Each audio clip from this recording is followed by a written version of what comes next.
Hello students, कैसे हैं आप सब लोग। उम्मीद करती हूँ सब अच्छे होंगे और स्वस्थ होंगे। मैं Meena Rana ICT virtual class में आपका स्वागत करती हूँ।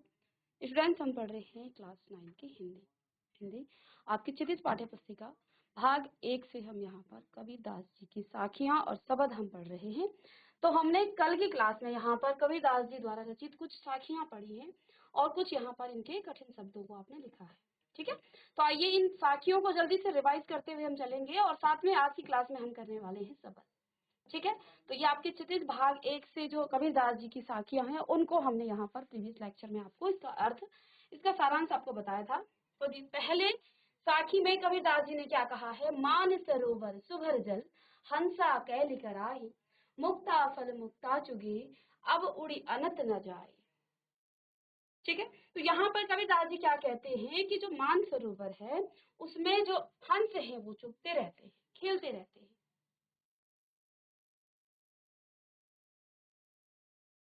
ठीक है, वो जो है उस मान सरोवर में मोतियों को चुगते रहते हैं और वो वहां से कहीं नहीं जाना चाहते हैं। ठीक है, ठीक ऐसे ही मनुष्य जो है इस माया जाल में, ठीक है, मनुष्य का जो जीवन है वो माया जाल में बंध गया है और इसे ही वो सच्चाई समझने लगता है। यहाँ कबीरदास जी ने कहा है वास्तविकता ये नहीं है, जो हम इस माया जाल में फंसे हुए हैं ये वास्तविकता नहीं है।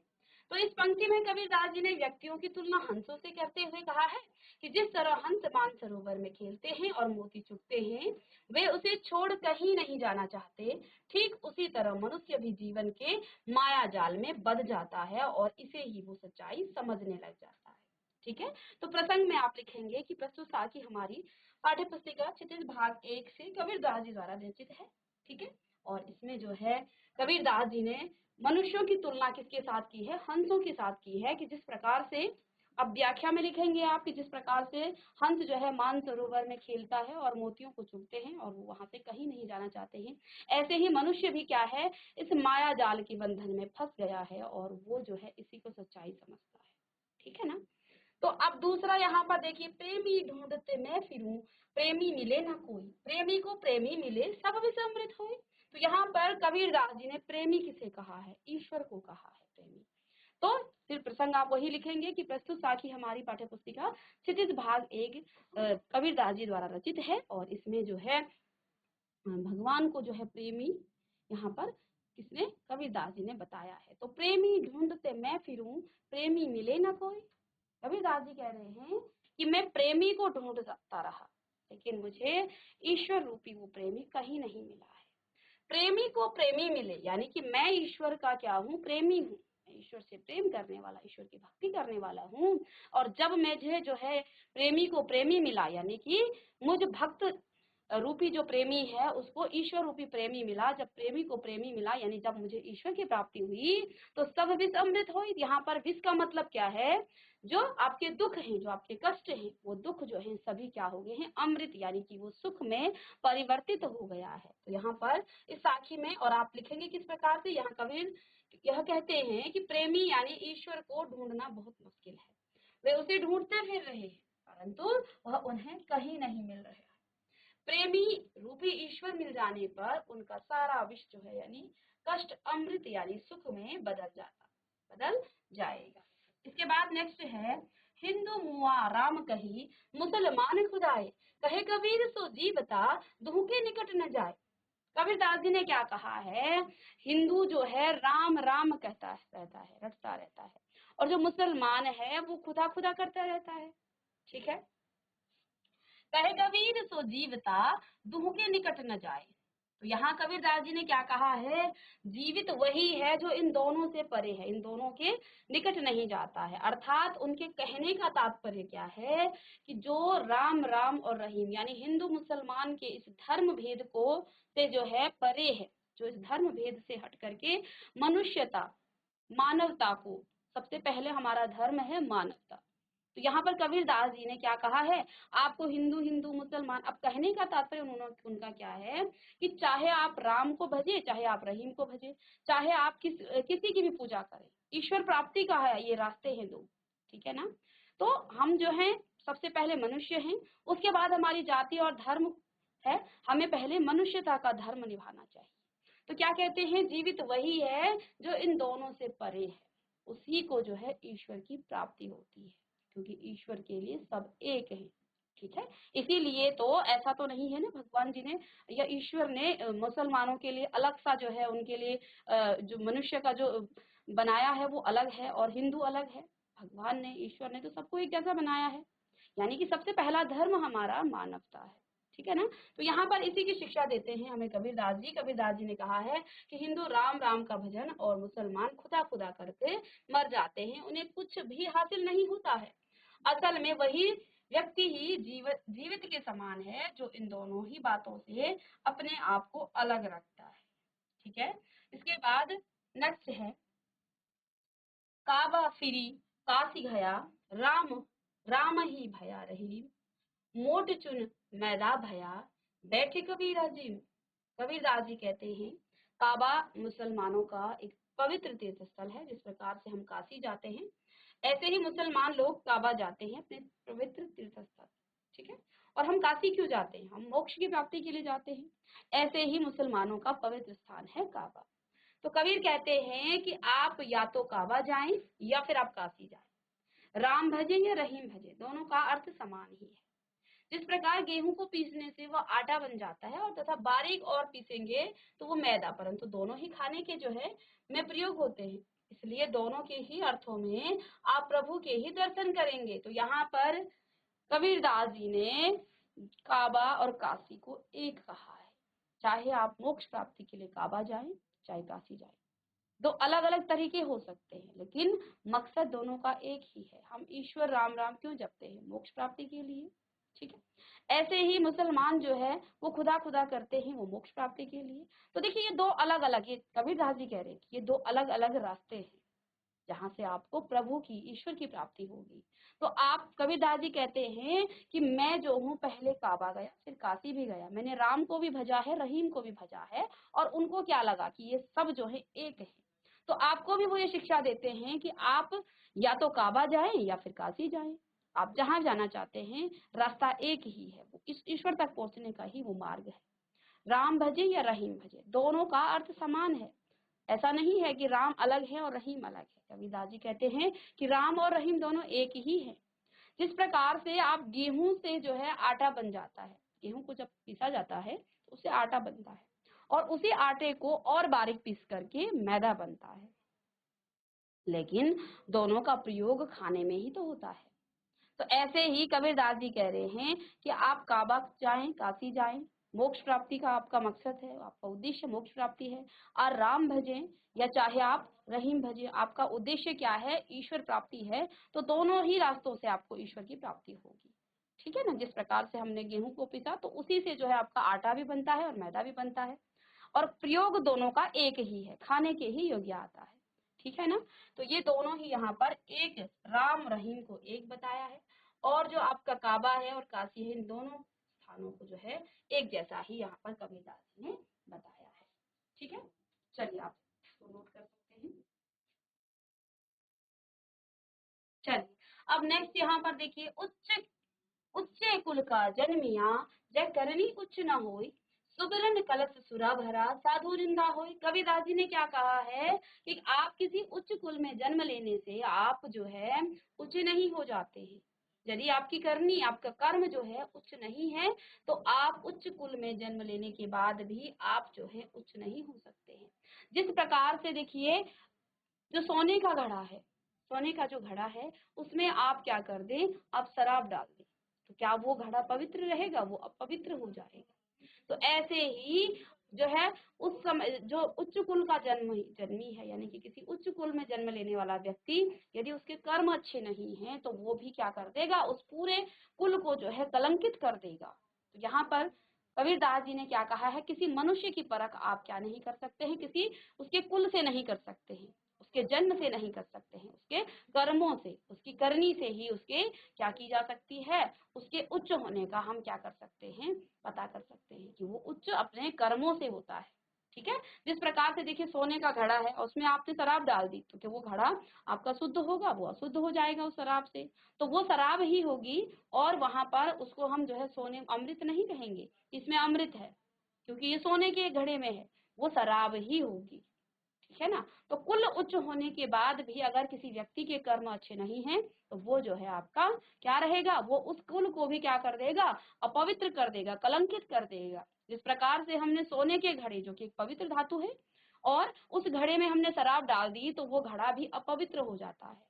ठीक है ना। यहाँ पर कबीरदास जी ने ये बात हमें बताई है। तो आप इसको इस प्रकार से लिखेंगे कि इन पंक्तियों में कबीर कहते हैं कि केवल उच्च कुल में जन्म लेने से कुछ नहीं होता, उसके कर्म ज्यादा मायने रखते हैं। अगर वह व्यक्ति बुरे कर्म करता है तो उसका जो है कुल अनदेखा कर दिया जाता है, यानी कि उसके कुल को फिर देखा नहीं जाता है। ठीक है ना। ठीक उसी प्रकार जिस तरह सोने के कलश में रखी शराब भी शराब ही कहलाती है, उसे आप अमृत नहीं कहेंगे कि वो सोने के घड़े में है तो वो आपका अमृत है। अब यहाँ पर हमने साखियां तो कल की क्लास में पढ़ ली थी, आज की क्लास में हम यहाँ पर शब्द पढ़ेंगे। ठीक है ना। तो आप हेडिंग डालिएगा शब्द। चलिए, और यहाँ पर कुछ शब्द भी हम लिख लेंगे, कुछ लाइनें छूट गई हैं।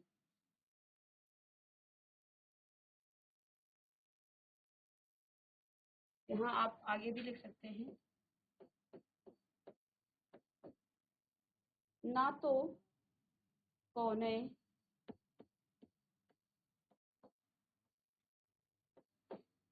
ना तो कोने क्रियाकर्म में, ना तो कोने क्रियाकर्म में।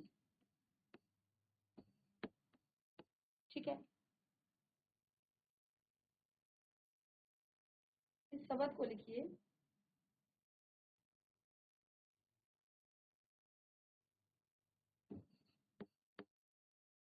नहीं योग वैराग में।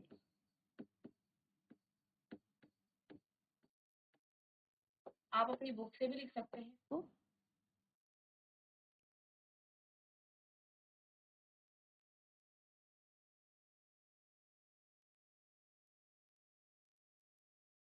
ना तो कोने क्रियाकर्म में, ना नहीं योग वैराग में, खोजो होय तो तुरते,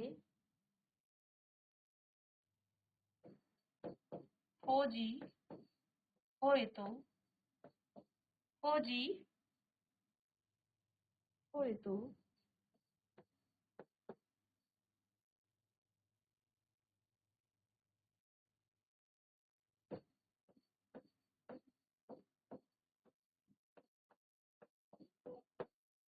तुरते ही मिलहूँ, खोजी होय तो तुरते मिलहूँ।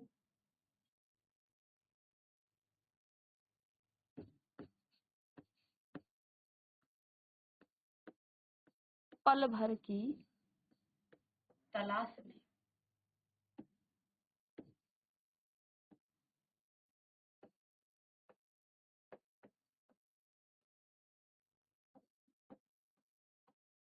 खोजी हो तो तुरते मिले हूँ, पल भर की तलाश में। कहे कबीर सुनो भाई साधो, कहे कबीर, कहे कबीर। आप अपनी नोटबुक से, अपनी बुक से लिख सकते हैं। सुनो भाई,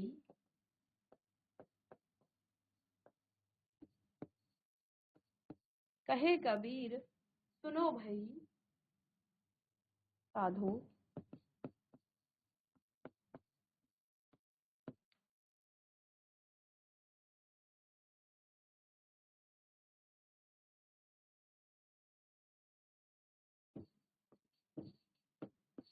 सब श्वासों की,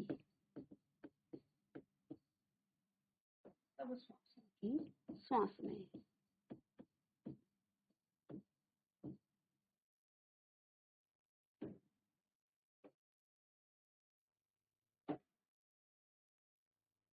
चलिए, अब यहाँ पर साखियों के बाद यहाँ पर आपके कुछ शब्द हैं, इनको भी हम पढ़ेंगे।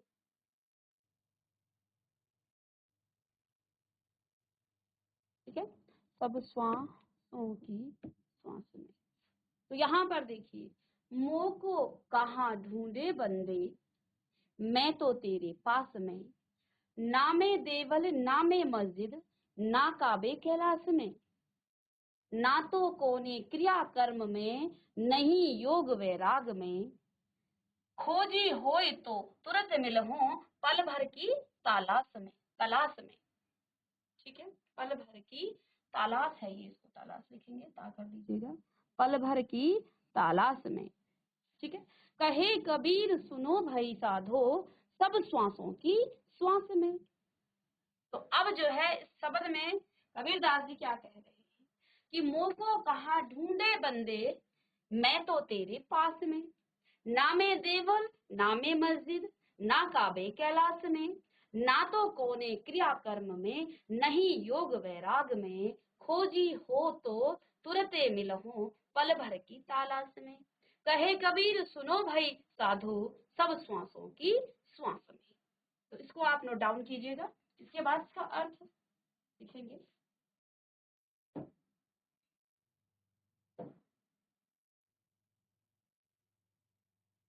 चलिए, यहाँ लिखा हुआ था, ना तो कोने क्रिया कर्म में, नहीं योग वैराग में, खोजी हो तो तुरते मिलहूं, पल भर की तलाश। ठीक है, कहे कबीर सुनो भाई साधो, सब श्वासों की श्वास में। अच्छा, यहाँ लिखा था। ठीक है, चलिए, तो यहाँ पर कबीरदास जी क्या कह रहे हैं, इन पंक्तियों में कबीरदास जी ने बताया है कि मनुष्य ईश्वर को चहु ओर भटकता रहता है, ईश्वर की खोज में क्या करता है। इन पंक्तियों में कबीरदास जी ने क्या कहा है कि जो मनुष्य है, हम क्या करते हैं, ईश्वर की खोज में चारों दिशाओं में भटकते रहते हैं। यहाँ कबीरदास जी कहते हैं कि मनुष्य की खोज में ईश्वर की खोज में मनुष्य क्या करता है, चारों दिशाओं में भटकता है। कभी वो कहाँ जाता है, मंदिर जाता है, तो कभी मस्जिद जाता है, कभी वो काबा भ्रमण करता है, और कभी कैलाश जाता है, और ईश्वर को पाने के लिए पूजा पाठ तंत्र मंत्र करते हैं, हम बहुत सारे क्रियाकर्म करते हैं, हम मंदिरों मंदिरों जाते हैं, हम ईश्वर की खोज में मस्जिद जाते हैं, और कई साधुओं को आपने देखा होगा कि वो कैलाश में भी चले जाते हैं। तो अब यहाँ कबीरदास जी क्या कहते हैं, मनुष्य क्या करता है, ईश्वर की खोज में वो चहु ओर यानी कि चारों ओर वो भटकता रहता है। कभी वो मंदिर जाएगा, कभी वो मस्जिद जाएगा, कभी काबा भ्रमण करता है, और कभी कैलाश। वह ईश्वर को पाने के लिए पूजा पाठ और तंत्र मंत्र करता है, जिसे कबीर ने क्या कहा है, महज आडंबर बताया। कबीरदास जी कहते हैं ये जो आप करते हैं, जो आप मंदिर मंदिर जाते हैं, आप मस्जिद जाते हैं, आप पूजा पाठ करते हैं, आप काबा जाते हैं, आप काशी जाते हैं, आप भ्रमण करते रहते हैं, कबीरदास जी इन सब को क्या कह रहे हैं, ये सभी आपके आडंबर हैं। ठीक है ना। इसी प्रकार वह अपने जीवन का सारा समय गुजार देता है, कौन, मनुष्य, क्योंकि ये सब आडंबर हैं, जो हम पूजा पाठ करते हैं, जो हम तंत्र मंत्र करते हैं, हम काबा जाते हैं, कैलाश जाते हैं, ये सब कहते हैं कि ये जो है सब आडंबर है, और इन सब में हमारा जीवन जो है गुजर जाता है, जबकि ईश्वर सबकी सांसों में है, हृदय में है, आत्मा में मौजूद है, हर पल में वो हमें मिल सकता है, क्योंकि वह हर कण में व्याप्त। हम कहते हैं ना, ईश्वर कण कण में है। अगर ईश्वर कण कण में है तो हम क्यों मंदिर जाते हैं, क्यों हम मस्जिद जाते हैं, क्यों हम काबा जा रहे हैं, और क्यों हम कैलाश जा रहे हैं। अगर ये बात सत्य है कि ईश्वर हर कण में है, तो क्यों हम अपनी सांसों में जो है ईश्वर को नहीं ढूंढ पा रहे हैं, क्यों हम अपने अंदर अपने हृदय में ईश्वर को नहीं ढूंढ पा रहे हैं। तो यहाँ पर कबीरदास जी ने हमें यही बताया है इस शब्द में। तो चलिए, यहाँ पर क्या कहा है, मोह को कहाँ ढूंढे बंदे, मैं तो तेरे पास में, नामे देवल नामे मस्जिद। कबीरदास जी ने कहा, हे बंदे, हे ईश्वर के बंदे, तुम मुझे कहाँ ढूंढ रहे हो, भगवान को तुम जो है कहाँ ढूंढ रहे हो, मैं तो तेरे पास में, ईश्वर कहते हैं मैं तो तेरे ही पास में हूँ, नामे देवल नामे मस्जिद, ना काबे कैलाश में। ईश्वर कह रहा, ना तो मंदिर में हूँ, ना मैं आपके मस्जिद में, ना मैं काबे में हूँ, और ना ही कैलाश में हूँ, ना तो कोने क्रिया कर्म में, जो हम पूजा पाठ करते हैं, तंत्र मंत्रों के द्वारा ईश्वर की भक्ति करते हैं, वो क्रिया कर्म में मैं नहीं हूँ। नहीं योग वैराग में, ना ही मैं योग और वैराग्य में हूँ। खोजी हो तो तुरंत मिलो, यदि तुम मुझे खोजना चाहो तो मैं तुम्हें तुरंत ही मिल जाऊंगा, पल भर की तलाश में, पल भर में ही मैं तुम्हें प्राप्त हो जाऊंगा। कहे कबीर सुनो भाई साधो, सब श्वासों की श्वास में। तो कबीरदास जी ने क्या कहा है कि हे साधुओं, हे जो है मनुष्य जो है हमें, आप यदि ईश्वर को ढूंढना चाहते हो तो आपके ही सांस में ईश्वर जो है आपको प्राप्त हो जाएंगे। तो कबीरदास जी ने कहा है कि हर व्यक्ति की सांसों में ईश्वर का वास है, इसलिए आपको ईश्वर को ढूंढने की आवश्यकता नहीं है। ईश्वर आपके अंदर है, आपको ईश्वर को अंदर से ढूंढना है। आपको किसी मंदिर, मस्जिद या किसी पूजा पाठ या क्रिया कर्म की आपको आवश्यकता नहीं है। आपको न काबा जाने की आवश्यकता है, न कैलाश जाने की आपको आवश्यकता है। आपको ना पूजा पाठ करने की आवश्यकता है, तंत्र मंत्र के द्वारा आपको कोई आडंबर नहीं करना है। आपको जो है ईश्वर को अपने मन में, अपने हृदय में, अपने जो है श्वासों में, हर सांस में आपके ईश्वर बसे हुए हैं। तो यहाँ पर कबीरदास जी इसी को कहते हैं। तो आप इसको नोट डाउन करें और इसको लिखिए। चलिए, इसके बाद आगे देखिए यहाँ पर कबीरदास जी क्या कहते हैं। कबीरदास जी ने कहा, संतो भाई आई ज्ञान की आंधी रे, भ्रम की टाटी सबे उड़ानी, माया रहे न बांधी, हिति चित्त की द्विथुनि गिरानी, मोह बलिंडा टूटा। ठीक है। तृष्णा छानी परिघर उपरी, कुबुद्धि का भांडा फूटा। जोग जुगति करी संतो बांधी, निरचुचुबे न पानी, कूड़ कपट काया की निक्षा, हरि की गति जब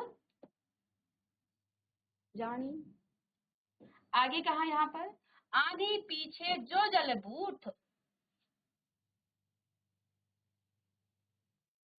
प्रेम हरि जन भीना, कहे कबीर भान की प्रकटे, उदित भया तम खीना। यहाँ पर कबीरदास जी कहते हैं कि संतो भाई आई प्रेम की आंधी, आई ज्ञान की आंधी, भ्रम की टाटी सबे उड़ानी, माया रहे न बांधी, हित जित की द्विथुनि गिरानी, मोह बलिंडा टूटा। तृष्णा छानी परिघर उपरी, कुबुद्धि का भांडा फूटा। जोग जुगति करे संतो बांधी, निरचुचुबे न पानी, कूड़ कपट काया की निक्षा, निक्षा हरि की गति जब जानी। आंधी पीछे जो जल बूठ, प्रेम हरि जन भीना, कहे कबीर भान के प्रगटे, उदित भया तम खीना। तो अब यहाँ पर कबीरदास जी ने क्या कहा है कि इन पंक्तियों में कबीरदास जी ने ज्ञान की महत्ता को स्पष्ट किया है कि जब ज्ञान की आंधी आती है तो क्या क्या हो जाता है। तो तुलना यहाँ पर की है। क्या कहते हैं कि संतो भाई आई ज्ञान की आंधी रे। क्या कहा उन्होंने, कबीरदास जी ने ज्ञान की महत्ता को स्पष्ट किया है। उन्होंने ज्ञान की तुलना आंधी से करते हुए कहा है कि जिस तरह से आंधी चलती है, तो जब आंधी चलती है तो क्या होता है, तब जो कमजोर पड़ती हुई जो झोपड़ियां हैं, उसके चारों ओर की जो दीवारें हैं वो गिर जाती हैं। ठीक है ना, ऐसा ही होता है। जब आंधी आती है, जो कमजोर चीजें होती हैं वो गिर जाती हैं, तो झोपड़ी की जो चारों दीवार हैं वो सारी गिर जाती हैं। वह बंधन मुक्त हो जाता है और खंबे धराशाही हो जाते हैं। तो आपने देखा होगा कहीं टेंट वगैरह लगा जाता है तो सारी आंधी से वो सब खंबे उसमें लगे रहते हैं, वो सब क्या हो जाते हैं, धराशाही हो जाते हैं, नीचे गिर जाते हैं। जिस प्रकार से आंधी के आने से जो कमजोर झोपड़ियां हैं उसकी दीवारें टूट जाती हैं, जो खंबे हैं वो धराशाही हो जाते हैं। ठीक है ना, वह बंधन मुक्त हो जाता है और खंबे आपके धराशाही हो जाते हैं। उसी प्रकार जब व्यक्ति को ज्ञान प्राप्त होता है तब क्या होता है, उसके मन के सारे भ्रम दूर हो जाते हैं, सारे बंधन टूट जाते हैं। उन्होंने यहाँ कबीरदास जी ने क्या कहा है, ज्ञान को उन्होंने आंधी बताई है। ठीक है ना, तो जब ज्ञान की आंधी आती है तो हमारे मन में जो भ्रम होते हैं वो सारे दूर हो जाते हैं, सारे बंधन हमारे टूट जाते हैं। जिस प्रकार से टेंट आपने देखा होगा, झोपड़ी के ऊपर से जो बंधा होता है वो सारे बंधन उसको बांध लिया जाता है रस्सियों से, लेकिन जब आंधी आती है तो वो सारे खंबे, वो सारे जो बंधन है वो सारे टूट करके धराशाही हो जाते हैं। ऐसे ही यहाँ कबीरदास जी कह रहे हैं कि जब ज्ञान की आंधी आती है तो हमारे मन में, हमारे अंदर जो है जितने भ्रम हैं वो सारे टूट जाते हैं। हम जो ईर्ष्या और क्लेश द्वेष करते हैं वो सब हमारे दूर हो जाते हैं। ठीक है ना, और भ्रम के जो है हमारे सारे दूर हो जाते हैं, सारे बंधन हमारे टूट जाते हैं। ठीक है ना, छत को गिरने से रोकने वाला लकड़ी का जो टुकड़ा है जो खंबे को जोड़ता है वो भी टूट जाता है। और जब क्या आती है, आंधी आती है, ठीक है ना, तो झोपड़ी की जो दीवारें हैं वो तो टूट ही जाती हैं। ठीक है ना, और देखो जब हम टेंट लगाते हैं उससे हम क्या करते हैं, लकड़ी के टुकड़े होते हैं ना लंबे जो खंबे जैसे, तो उनको हम बांध देते हैं, और जब वो टूट जाता है तो उसकी छत भी नीचे गिर जाती है, और रखा सामान जो नीचे होगा वो भी नष्ट हो जाएगा। उसी प्रकार ज्ञान प्राप्त होने पर व्यक्ति जो है स्वार्थ रहित हो जाता है। उसका जो है अपना निजी स्वार्थ नहीं रहता है फिर, क्योंकि उसे ज्ञान की प्राप्ति हो जाती है। ठीक है, उसका मोह भंग हो जाता है, जिससे उसके अंदर का लालच मिट जाता है। अब जब उसका मोह भंग हो जाएगा तो उसके अंदर का जो लालच होगा वो भी मिट जाएगा। ठीक है ना। और मन का समस्त विकार नष्ट हो जाएगा। हमारे मन के अंदर जितने विकार हैं वो सब हमारे नष्ट हो जाते हैं, परंतु जिनका घर मजबूत रहता है, यानी जिनके मन में कोई कपट नहीं होता है, साधु स्वभाव के होते हैं, उन्हें आंधी का कोई प्रभाव नहीं पड़ता है। यानी कि यहाँ कबीरदास जी क्या कहते हैं कि हमारा मन, अज्ञानी मन जो है वो किसकी तरह है, वो झोपड़ी की तरह, और आंधी आने पर वो सब टूट जाता है। ठीक है ना, उसकी दीवारें भी टूट जाती है, उसकी छत भी टूट जाते हैं, और जिन लकड़ियों से उसको जो है बांध करके वो झोपड़ी बनाई जाती है वो सब जो है धराशाही हो जाते हैं। तो अज्ञानी मन वाला व्यक्ति जो है झोपड़ी की तरह है, और जब आंधी आती है, जो पक्की दीवार होती है, मकान जो है जो पक्का होता है, उस पर कोई असर नहीं पड़ता है। तो जो मन जो है क्या है, शांत है, स्वभाव है, जो ज्ञान प्राप्त है, उस पर जो है कोई प्रभाव नहीं पड़ता है। ठीक है ना। यहाँ पर कबीरदास जी ने क्या कहा है, जिस मन में कोई कपट नहीं है, साधु स्वभाव के जो होते हैं, उन्हें आंधी का कोई प्रभाव नहीं पड़ता है, क्योंकि उनका मन जो है क्या है, निष्कपट है, कपट नहीं है, उसमें जो है कोई कपट नहीं है, तो वो जो है फिर उन पर इस आंधी का कोई प्रभाव नहीं पड़ता है। ठीक है, इसको लिख लेंगे आप, और देखिए लाइनों से भी आप इसकी अर्थ को जान सकते हैं। संतो भाई आई ज्ञान की आंधी। कबीरदास जी ने क्या कहा है कि जब ज्ञान रूपी आंधी आती है तो भ्रम की टाटी सबे उड़ानी, भ्रम की टाटी सबे उड़ानी, माया रहे न बांधी। ठीक है, टाटी होता है लकड़ी का पल्ला। ठीक है, तो साथ में यहाँ पर आप लिखते भी रहेंगे अर्थ, भ्रम की टाटी। यहाँ पर टाटी होता है लकड़ी का, लिख लीजिएगा, टाटी का मतलब लकड़ी का पल्ला, लकड़ी का जो पल्ला है उसको टाटी कहा जाता है, वो सब उड़ाकर ले जाता है।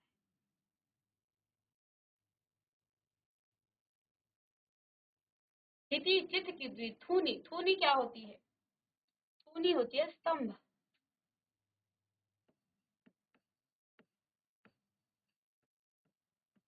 थूनी आपकी स्तंभ होती है। ठीक है, और यहाँ पर मोह बलिंडा टूटा, बलिंडा शब्द यहाँ पर मैं नंबर लिख देती हूँ, 1 2 और 3, प्रकार से स्त्री का अर्थ मैं यहाँ पर लिख कर दे देती हूँ। बलिंडा आपका हो जाता है क्या, छप्पर की मजबूत मोटी लकड़ी।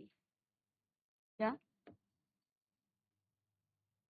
छप्पर की मोटी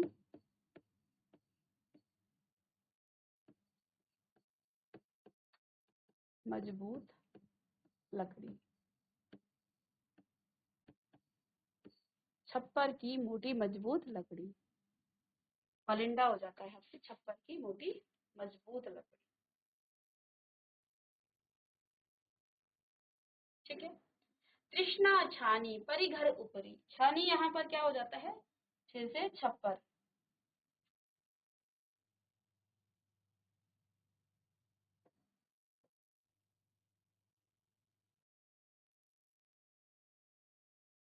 तो बुद्धि का भांडा फूटा, भांडा फूटना यानी कि भेद खुलना। ठीक है,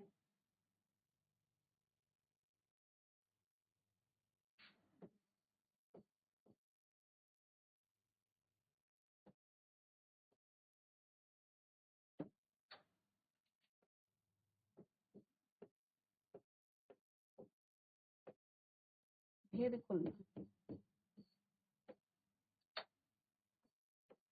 ठीक है,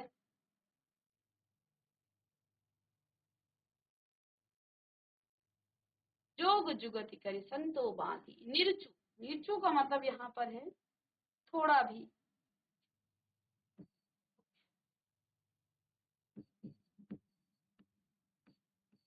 तो साथ में आप इनके अर्थ भी लिखेंगे जो अंडरलाइन किए हैं। निर्चु थोड़ा भी।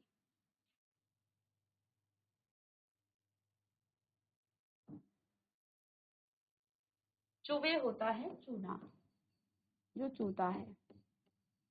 ठीक है, तो कई बार पानी जो टपकता है ना उसको चूना बोलते हैं। ठीक है, चुवे ना पानी।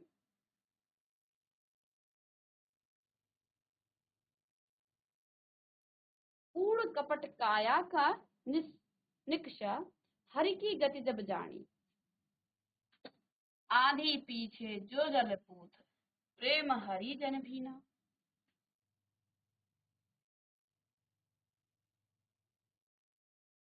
और यहाँ एक अंतिम शब्द आया है खीना, ये है आपका क्षीण होना। ठीक है ना, ये है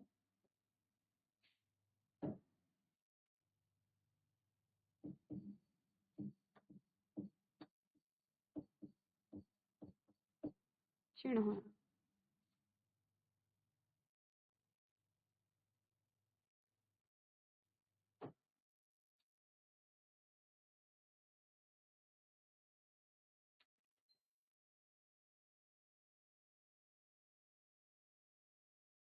चलिए, तो ये था आपका।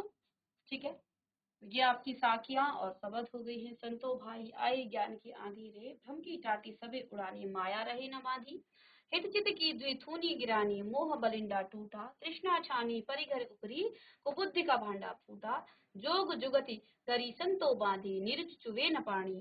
कूड़ कपट काया की निकषा, हरि की गति जब जानी। आदि पीछे जो जल बूथ बूठ, प्रेम हरि जन भीना, कहे कबीर भान की प्रगटे, उदित भया तम खीना। तो यहाँ पर कबीरदास जी ने क्या कहा है कि जो अज्ञान है वो आंधी के समान है, और जब वो अज्ञान रूपी झोपड़ी को क्या कर देता है, तोड़ देता है और उसको धराशाही कर देता है।